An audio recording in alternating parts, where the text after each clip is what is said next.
Hey guys, welcome back. So this is going to be a bit of a longer video here because we're going to actually walk through and I'm going to show you how we would digitally paint in a piece of fruit. So you may want to be pausing the video or take your time away from the video to be working on this. So the first thing we're going to do is we're going to create a new document here, and you can set this up the following. You can do 11 by 8.5 inches is fine. 300 resolution, and we're going to do CMYK color because we're going to pretend like this is going to be something for print. Or if you do this and you do want to print this out on your own, you'll have a nice resolution and you'll be in the right color mode to do that. So let's go ahead and create our document here. And you'll need to get an image of a piece of fruit. I took my own image. I'm just going to place embedded, and I use this apple here. I liked the red and the yellow and some of the speckling here. I can show you how to do. So you can use any piece of fruit that you want. I'll upload this sample image if you want to just use this apple here. But if you want to use your own, I wouldn't recommend using anything too complicated like a pineapple or dragon fruit or something. I definitely would not do that. So choose whatever you'd like, but an apple works just fine. So I'm going to go ahead and accept that there. Okay, so the first thing that I'm going to do is I'm going to make a selection. And I suppose I could have just started this video after this point, but just to walk you along here. So I made a selection of my apple, and if you recall, if I wanted to get that onto its own layer, right, and copy it and paste it, so we can Command J, that'll jump it onto its own layer here, and then we can delete that image there. Okay? So I'd like you to set your template up the same way I'm doing mine here. So we're going to put the apple here, and we're going to draw our apple here, and then across the top we're actually going to sample some colors out so we can kind of see how our workflow is going with this. So what you're going to need to do here is you're going to need to draw the outline of the apple, and I would challenge you to perhaps do it freehand, but just to incorporate some more things with paths, right, we could just do that. So I'm going to select my apple here, right? And I'm going to create a new layer. And if I go to paths, or I could right click too, but right here, create a work path from the selection, make a work path from selection. I'm going to just hit that there, and now I've made a path, right? And I have a new layer here. So let's go ahead, I'm going to pick my path selection tool, and I'm just going to click, and I'm going to drag, and I'll move that off to the side. So now we have a nice exact copy of the path, right? So we made the selection into a path. And then we could come here, we could right click and we could stroke the path, right?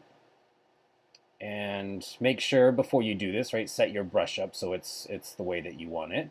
And go ahead and, oh, much too big.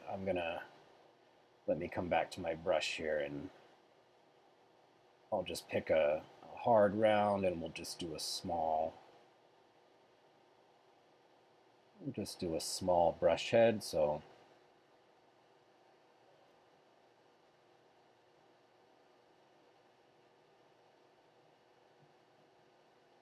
okay, there we go. So I just accessed it here. I changed my brush and then stroked the path down here.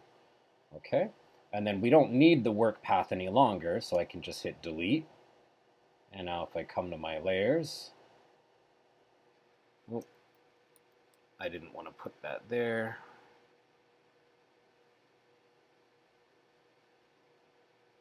There we go.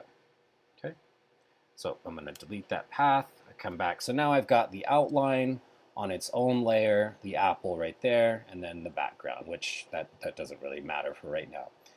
So now, actually, what I'm going to do is I'm going to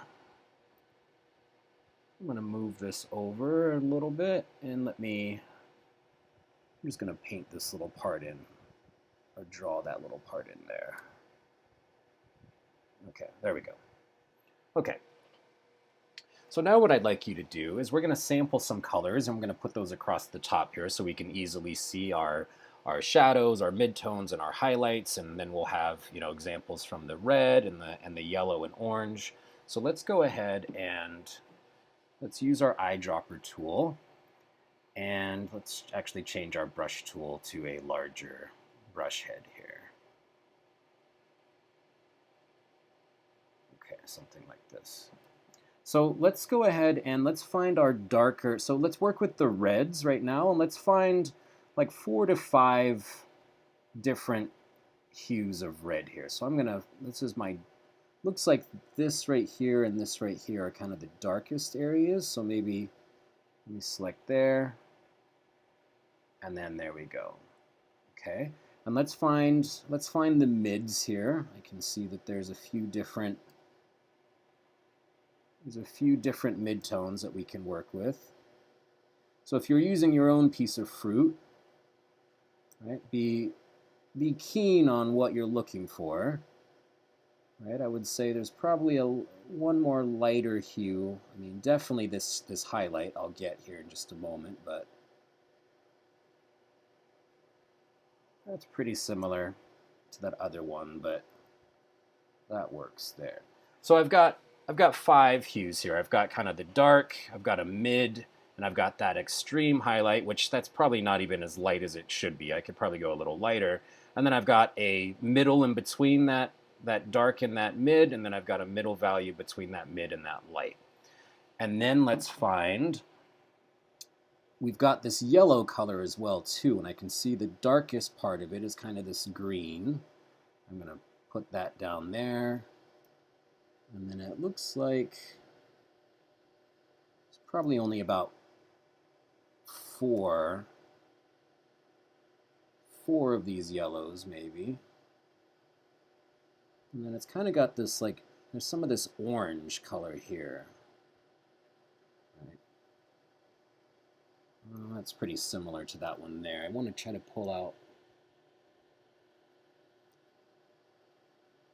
maybe something like that. Yeah, that brownish, orangish color right there. So I've got these hues across the top here. And we're going to use these to paint this in here. Now this is going to look a little rough, and I'll speed up the video as I'm doing this, but you're going to want to definitely take your time and make sure that you're kind of executing this as well as you can.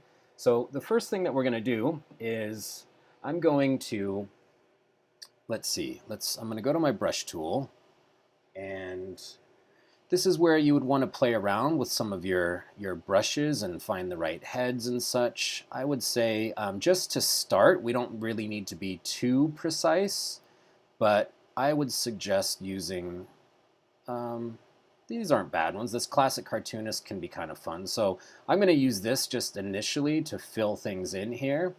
And you'll see here, this is going to look a little bit rough, but we're going to get the mixer brush tool after that, and we're going to blend things up. If you're concerned about going outside of the line, right, as you're painting, and you don't want to, if you don't want to clean things up there, remember, we could just make a selection. So I'm going to use my magic wand tool, and I'm going to select this outline.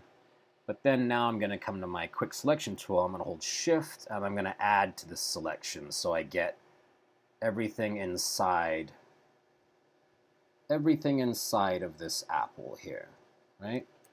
So I have everything selected, and then I'll come back to my brush tool. Now I'm still on the same layer. You could do everything on one layer if you wanted to, but I'm just going to do this base fill in on this layer, and then as I start doing different steps, as I start using the mixer brush tool, or if I come back on top and start using texture, I'll make new layers for that as well. But for right now, this is fine on just the same layer here.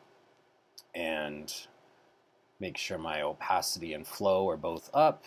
And again, I'm using this Kyle's Inkbox Classic Cartoonist, right? So I'm just going to pull from these samples here, and I'm going to just roughly fill this in, right? And this is going to be kind of blocky and hard edge, but this is how we're going to start, okay?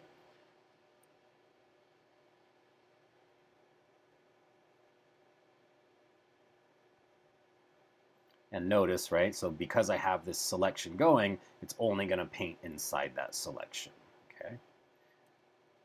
So again, this is going to look a little rough, but I'm just looking for where the darker tones are and filling some of this in.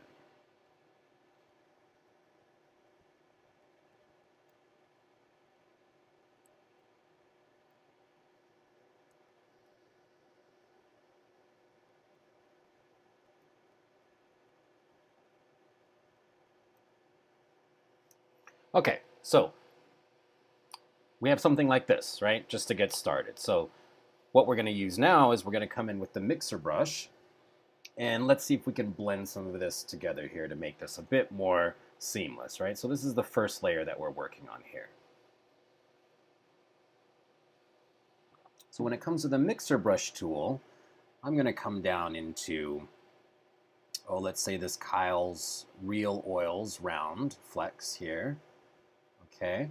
And right now, right, so this is where you're going to have to play around with the wetness, the load, the mix, and the flow. But just to show you, if we put everything at 50% right now, I suspect this will be too much. It's not going to be doing exactly what we want it to, but let's just take a look here. So I'm still on this layer here, and actually what we'll do now is I'm gonna make a new layer here, and I'll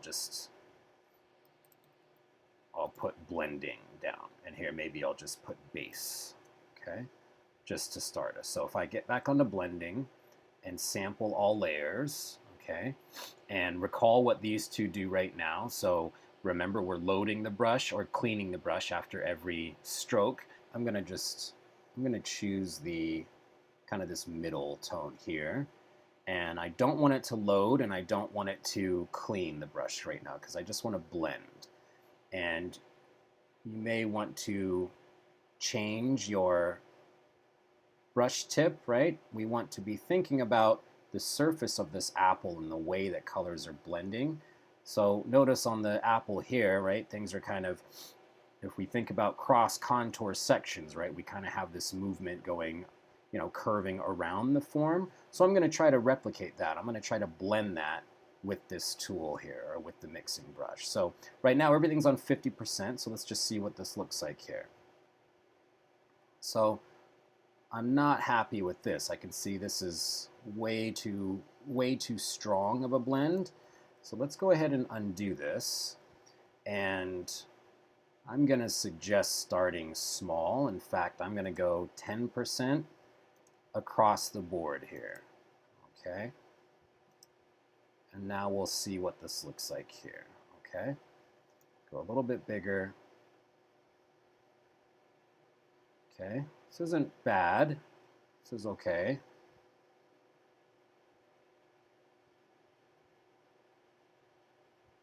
And I'm going to turn this on. So I'm cleaning the brush after every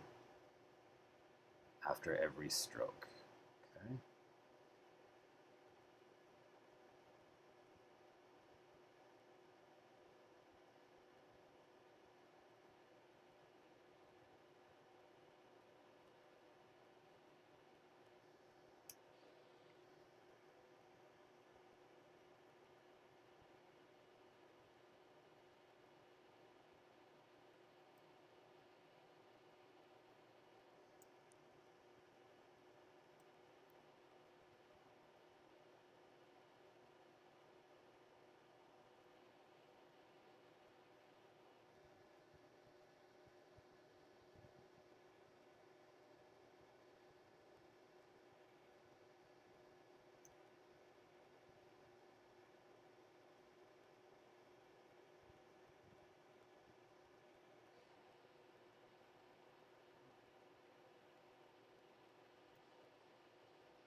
Okay, so it's looking better. It's still a little bit hard, and the colors aren't quite blended as well as I'd like, but we're still working, and I think this is a good spot to kind of look at it and just make sure that we have the right colors in the right places.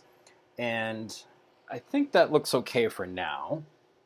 And what we're going to do now is, so things have been blended together for the most part, but what we're going to do now is I'm going to make another layer here. And let's say I'm going to call this texture.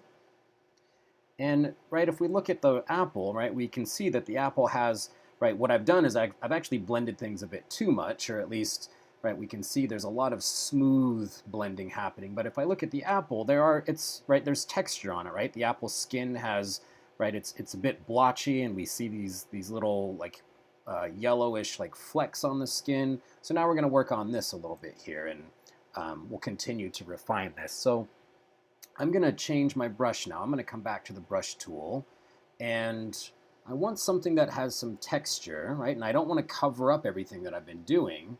So play with your brushes here, right? But I might recommend using somewhat of a dry brush here. So these dry media brushes. And let's say we come to this charcoal, right? This charcoal has kind of a texture to it. And this is where we're going to play with some of the brush dynamics here. So just to show you, right? So we're on a new layer.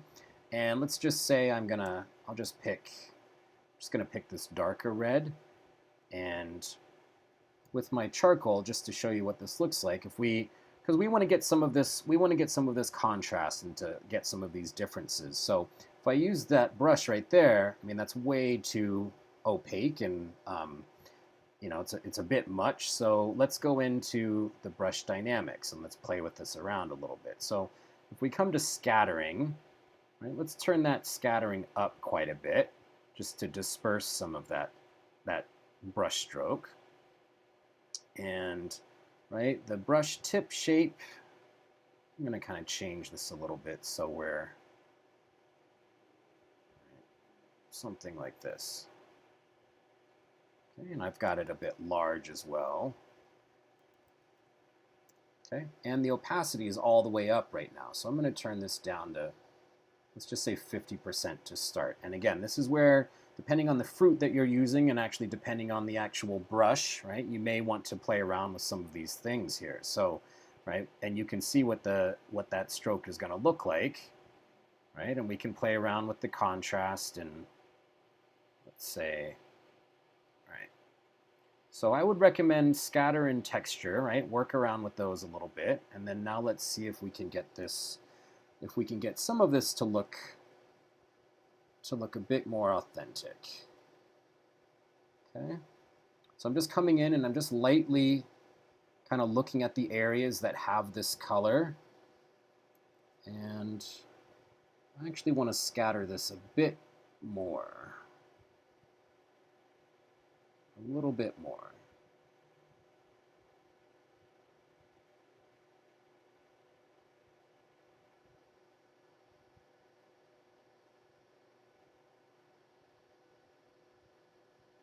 So I'm just looking at the areas that have this particular red color, right? Kind of this, not the darkest red, but it's that one that's in between the dark and that mid.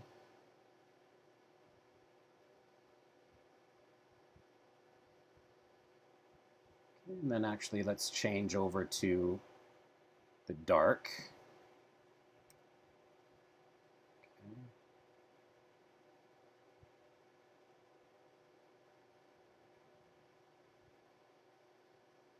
So I'm a much better traditional painter than I am digital painter, but if I were doing a real painting with acrylic paint or oil paint, this is pretty close to the way I would work, although I would probably paint in the entire apple one tone first and then work on top of it. That's more or less the way I would do it here.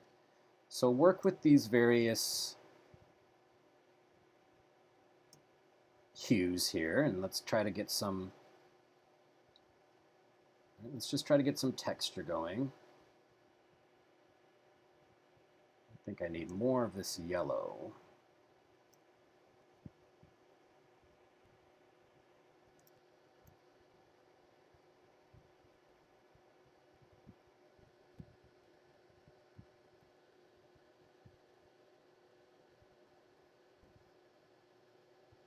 So I'm doing this just with my trackpad as well too, so I don't have the best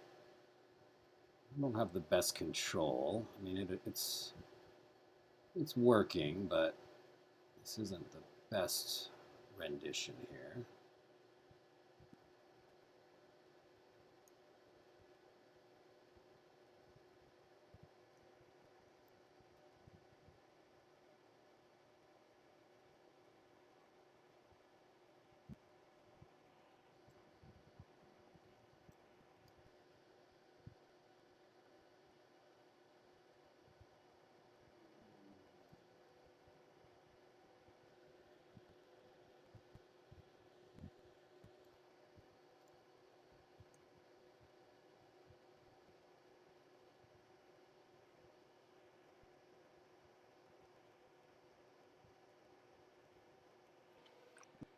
Okay, it's getting better, but the thing that I want to add now is, I'm going to add one more layer here, and I'll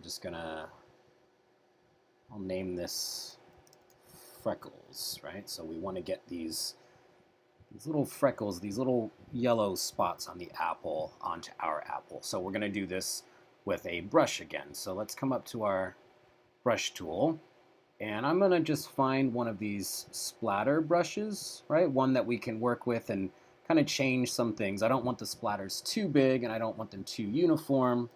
So the one that I picked right here was this pressure control 2, but let's just take a look and see what this looks like here. So I'm going to come in and I'm going to sample one, one of those freckles there. Okay, and we may have to play around a little bit here and see what this looks like. These might be too large, but this looks okay for right now. Make these a little bit smaller. Right, and then might have to play with the opacity a little bit and turn those down. Right, but it's coming along here.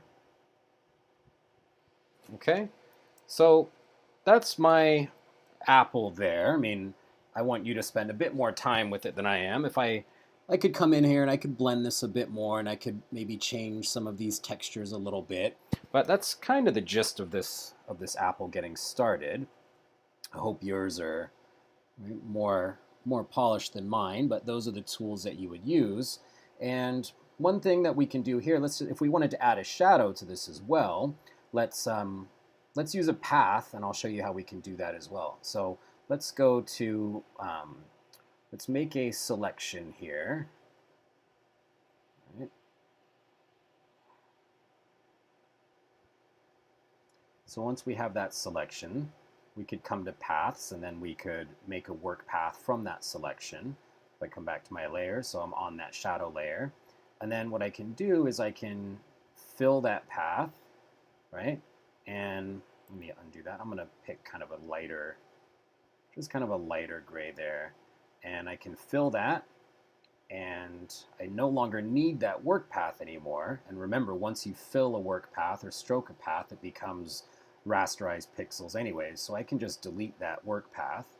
I can come back to my layers, and notice the shadow is in front of everything, right? That's because it's on the top layer, but let's go ahead and use our transform tool. I'm going to hold shift, and I'm going to bring this way down here, right? Just so it's just like that. And then we could come to our transform, and I haven't shown you this yet, but we could go to perspective, and we could just grab this middle top anchor point and just slide that over a little bit. And let's bring that shadow so it's underneath everything. And then, right, it's still pretty much a hard edge, and I don't have, right, what I would do is I would come in underneath here and make the bottom of this apple a bit darker as well. But for the shadow, we could put an outer glow onto this just to diffuse that a little bit and make sure you match it to the right color here. So let me select that gray, and I'm just going to use the eyedropper tool right there, right? And you can play around with these functions here, the spread and size of things, right? You may want to adjust some things to give you a bit more of a believable shadow, and that looks it looks like it's floating right now because I don't have any context of where this might be sitting, but that's one way that you could go about digitally painting in a shadow. Or you could just come in with the brush tool and just paint in a shadow manually, but using that path will just help you. If you had something that had a bit more of an awkward shape, like a banana or something, you might want to just copy the path and transform it with the perspective tool and scale it a bit. But for an apple, yeah, the other way you could do this is you could just come in with the brush tool and just darken this area underneath. And right now, it still looks like it's cut out a little bit, but not too bad there. So what I'd like you to do is basically do exactly what I've done here and then submit this to me as a Photoshop file. And I'd like to see your various layers. So I should see your original, and then I should see your digital replication of it, your painting of it.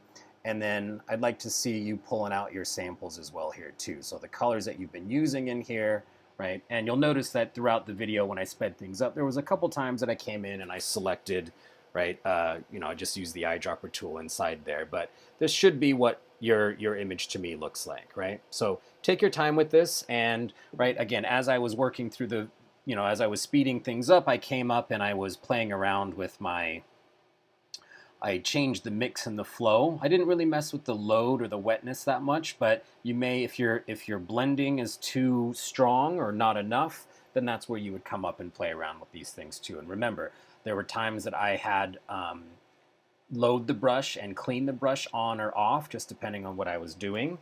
So let's see how you guys do with painting in this apple. Experiment with your different brush heads. Think about your different the different additions or changes you can make to those brushes when it comes to scatter, when it comes to texture, right? Definitely the scatter option is going to be helpful for those little freckles there. So take your time with this. This is going to take you a little bit longer than some of the other exercises. Email me if you have any questions, but let's see how you guys do with this.